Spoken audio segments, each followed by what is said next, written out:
ఇప్పుడు చాలామంది అమ్మాయిలు కూడా కూర్చుని ఫస్ట్ సెక్షువల్ యాక్టివిటీ చాలా పెయిన్ఫుల్ ఉంటుంది అని అపోహ కింద కూడా అలా ఒక ఒక మాట కింద కూడా అంటే ఎంతోమంది అమ్మాయిలు కనీసము సెక్షువల్ యాక్టివిటీకి దగ్గర కూడా రానివ్వట్లేదు.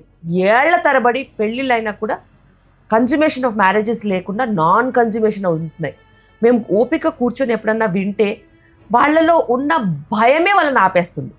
రియాలిటీకి ఏ ప్రాబ్లం లేదు, వాళ్ళకి ఎటువంటి ఇబ్బందులు లేవు, స్ట్రక్చరల్గా కూడా ఏ ప్రాబ్లము లేదు. ఇంటిమసీ అంటే భయం. ఎందుకంటే వాళ్ళు అలా విన్నారు, వాళ్ళు అలా ఇన్ఫర్మేషన్ ప్రాసెస్ చేసుకున్నారు, వాళ్ళని అలా అపోహలకి గురి చేశారు. ఈ కూర్చొని బాతాకాన్ని కొట్టుకునే బ్యాచ్ అందరికీ వాళ్ళ వల్ల వేరే వాళ్ళ కాపురాలు నాశనం అయిపోతున్నాయనే ఆలోచన అస్సలకి ఉండదు. ఏదో క్యాజువల్గా చెప్తారు. మీరు మాట్లాడుకోవాలంటే బట్టలు నగల గురించి ఉన్నాయి, మూవీస్ గురించి ఉన్నాయి, మాట్లాడుకోవచ్చు కదా. ఈ private moments, privacy related issues, family related issues, sensitive issues మీద మీరెందుకు కూర్చొని విప్లవం వచ్చినట్టు మాట్లాడాలి? వాటి వల్ల చాలామంది కాపురాలు కూలిపోతున్నాయి. And women are getting more scared.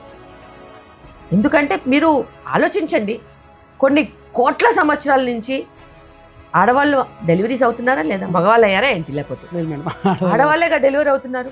Hospital ఉన్నా లేకపోయినా, డాయి ఉన్నా లేకపోయినా, ఫ్యామిలీ మెంబర్స్ ఉన్నా, సపోర్ట్ ఉన్నా లేకపోయినా, ఆఖరికి హస్బెండ్ డెలివరీ చేసిన రోజులు కూడా ఉన్నాయి. ఎన్ని లేవు, ఎన్ని ఊర్లలో ఎన్ని స్టోరీస్ లేవు. ఇవన్నీ వదిలిపెట్టి ఒక మంచి ఇన్స్టిట్యూషనల్ కేర్ ఉండి, ఇంత గవర్నమెంట్ సెటప్ ఉండి, ప్రైవేట్ నర్సింగ్ హోమ్ సెటప్ ఉండి, ఇంత మంచి ఇన్ఫ్రాస్ట్రక్చర్ ఉన్నా కూడా ఇప్పుడు మెటర్నిటీ అనేసరికి ఎందుకు ఈ భయం పుట్టుకొచ్చింది ఆడవాళ్ళల్లో? చెప్పండి. ఈ అమ్మలక్కలందరూ కూర్చొని సొల్లు చెప్పి మాట్లాడి నాశనం పట్టించకపోతే ఆబ్వియస్లీ ఇన్ఫర్మేషన్ మనకి నెగటివ్గా మీడియాలో ఉండొచ్చు, కబుర్లు ఉండొచ్చు, గాసిప్ ఉండొచ్చు, ఏదైనా ఉండొచ్చు. ఏదైనా కూడా ఒక మంచి సంస్కృతి, giving life to a baby is the utmost thing in anybody's life. అంత ప్రయారిటీ ఉన్నదాన్ని ఒక చాయిస్ కింద తీసుకొచ్చారు. ఇది ఎక్కడ పోయే కాలం నాకు అర్థం కాదు. చాయిసెస్ అంటే ఈ బట్టలు వేసుకోవాలా, ఆ బట్టలు వేసుకోవాలా, అది తినాలా, ఇది తినాలా, అక్కడికి వెళ్ళాలా, ఇక్కడికి వెళ్ళాలా అనేది చాయిస్. పిల్లల్ని కనాలా వద్దా అనేది చాయిస్ ఏంటి నాకు అర్థం కాదు. నువ్వు అమ్మాయిల కింద పుట్టిన తర్వాత, పెళ్ళి అనేది నువ్వు చూస్ చేసుకున్న తర్వాత, చైల్డ్ అనేది నువ్వు చూస్ చేసుకున్న తర్వాత భయపడ్డం దేనికి? నీకు కావాల్సిన సపోర్టు కావాల్సినంత ఉంది. పాతకాలంలో చెట్టు కింద పుట్టల కింద అయితే డెలివరీ లేవు కదా. ఇప్పుడు ఎక్కడైనా నీకు కేర్ ఉంది, హెల్ప్ ఉంది, కాన్ఫిడెన్స్ ఉంది, సపోర్ట్ ఉంది, ప్యాంపరింగ్ ఉంది, అన్నీ ఉన్నాయి. అయినా కూడా ఇప్పటికీ ప్రెగ్నెన్సీ అంటే భయము, డెలివరీ అంటే భయం. ఎందుకు? అందులో అంత బ్యాడ్గా బూచోళ్ళలా చూపించాల్సిన అవసరం ఏముంది? నిజంగా ఉన్నారా మ్యామ్? ఇంకా ఇప్పుడు బోల్డ్ మంది ప్రెగ్నెన్సీ వచ్చిన రేపు తెల్లారి నుంచి డెలివరీ గురించి బాధపడి భయపడి కంగారు పడే వాళ్ళు బోల్డ్ మంది. దీనివల్ల దాని మీద ఎఫెక్ట్ ఉంటుంది కదా. 100% ఎఫెక్ట్ ఉంటుంది. అలా ఆలోచించే వాళ్ళు ధైర్యంగా ప్రెగ్నెంట్ అవుతారా? ప్రెగ్నెన్సీ చెకప్స్ చేయించుకుంటారా? భయము, ఎక్కడైనా భయము. అది ప్రెగ్నెన్సీ రాకముందే ఆగిపోవచ్చు, ప్రెగ్నెన్సీ వచ్చిన తర్వాత ఆగిపోయి ఉండొచ్చు, డెలివరీ రేపంటే భయం ఉండొచ్చు, డెలివరీ అయ్యేటప్పుడు కూడా భయం ఉండొచ్చు. భయం అనేది ఎప్పటి వరకు వెళ్తుందో పేషెంట్కి, ఎప్పటి వరకు ఉంటుందో ఎవరికి తెలుసు? పుకార్లు పుట్టించే వాళ్ళకి ఏముంది? చాలా ఈజీ. వాళ్ళ వరకు అయిపోయింది, ఇష్టం వచ్చినట్టు మాట్లాడతారు. కానీ ఒక మాతృత్వం అనేది ఒక అద్భుతమైన ప్రక్రియ, అద్భుతమైన ఎక్స్పీరియన్స్. ఒక తల్లి అవ్వడం అనేది నిజంగానే ఎన్నో జన్మల పుణ్యం చేసుకుంటే కానీ అవ్వదు. పాపం అవ్వలేని వాళ్ళకి అది జరగట్లేదు, అది వేరే విషయం. ఓకే, నువ్వు సింగిల్గా వద్దు మ్యారేజ్ అనుకుని నువ్వు సింగిల్గా ఉంటున్నావా? ఆ చాయిసెస్ కూడా మనకి ఎప్పటి నుంచో తరతరాల నుంచి రెస్పెక్ట్ చేసిన ఉన్నాయి. సింగిల్గా ఉండడం రెస్పెక్టబుల్గానే ఉంది. వాళ్ళ సంగతి వదిలేద్దాం. పెళ్ళయ్యి బాధ్యతగా 2 కుటుంబాలు కలిసినప్పుడు చాయిసెస్ అవుట్ ఆఫ్ ఫియర్, భయం వల్ల మనము తల్లి అవ్వద్దు అని అనుకోవడంకి ఎవరు ప్రోత్సహించారు? సమాజం ఎక్కడికి తీసుకెళ్తుంది అనేది ఆలోచించారు.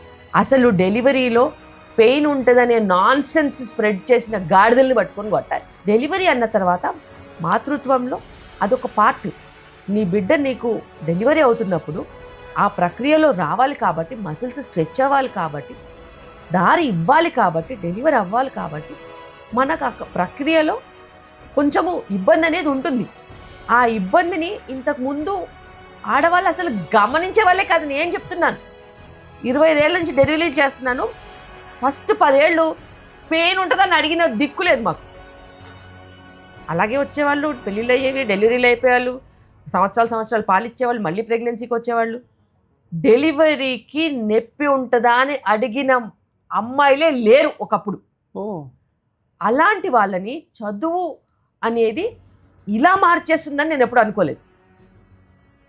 ఒక డెలివరీకి ఎంత పెయిన్ ఉంటుంది, ఎంతసేపు ఉంటుంది, ఎంతవరకు ఉంటుంది, ఎంత రేంజ్లో ఉంటుంది, దానికి ఏం చేయాలి, డెలివరీ అనే రోజే రాలేదు. ఆలోపే క్వింటల్ల కింద ఇన్ఫర్మేషన్ చదివేస్తారు. దానికి తోడు ఆ పెయిన్ రాకముందే దాన్ని అనుభవించేస్తారు రోజు కొన్ని నెలలు.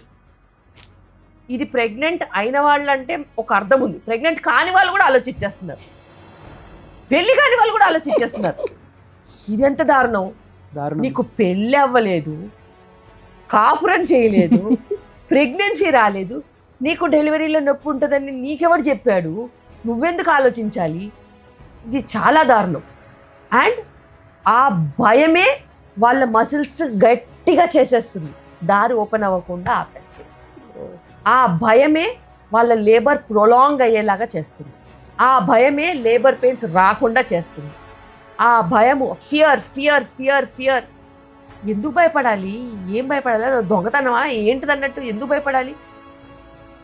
అసలు భయం అనేది ఎందుకు వచ్చిందో కూడా అర్థం కావట్లేదు. ధైర్యం వస్తుంది, మేనేజ్మెంట్ స్కిల్స్ వస్తాయి, మల్టీ టాస్కింగ్ వస్తుంది, కాన్ఫిడెన్స్ వస్తుంది అని మనము ముందుకు వెళ్ళాలని అనుకుంటే మనకి ఏమి చుట్టుకున్నాయో ఆలోచించాలి.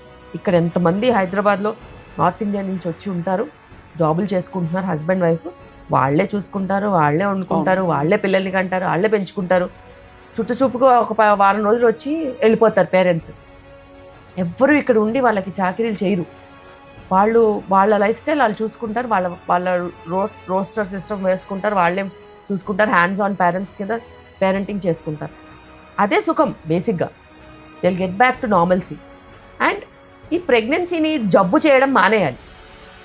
ప్రెగ్నెన్సీ జబ్బు కాదు, ప్రెగ్నెన్సీని జబ్బులా చూడొద్దు. ప్రెగ్నెన్సీ ఒక ఫిజియలాజికల్ కండిషన్, ఒక ఫేజ్ ఇన్ లైఫ్. వస్తుంది, డెలివరీ అయిపోతారు, మళ్ళీ సెట్ అయిపోతారు, మళ్ళీ ప్రెగ్నెంట్ అవుతారు, మళ్ళీ సెట్ అవుతారు.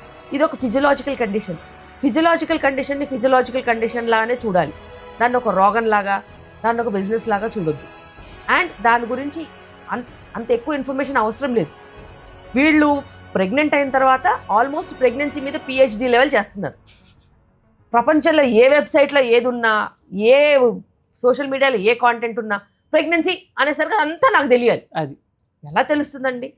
ప్రెగ్నెన్సీ అన్న తర్వాత ఒక స్పెషలిస్ట్ అవ్వాలి అని అంటే 5 years MBBS, దాని తర్వాత సర్జన్షిప్, దాని తర్వాత MS ఆబ్స్టిక్స్ అండ్ గైనకాలజీ, ఆ 3 ఏళ్ల తర్వాత మళ్ళీ సూపర్ స్పెషలైజేషన్, ఇన్ని ఉంటాయి.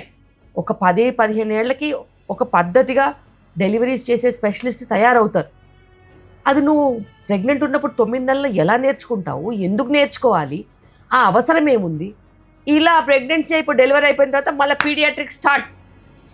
పీడియాట్రిక్స్ అవుతారు. అంతే తప్పితే మాతృత్వం అనేది ఒక అనుభూతి, ప్రెగ్నెన్సీ అనేది ఒక మంచి ప్లెజెంట్ జర్నీ. ఆ జర్నీని నేను ఎలా ఎంజాయ్ చేయాలి? ఈరోజు నాకు నా ప్రెగ్నెన్సీ ఏం చూపించింది, ఏం నేర్పించింది అనేది మర్చిపోయి ఈరోజు ఇది ఉంటుంది, నెక్స్ట్ మంత్ ఇది ఉంటుంది, ఆ తర్వాత వీక్ ఇది ఉంటుంది, ఇది లేదేంది డాక్టర్ని అడుగుతారు. టైం అమ్మా, ఇదేమన్నా కంప్యూటరా?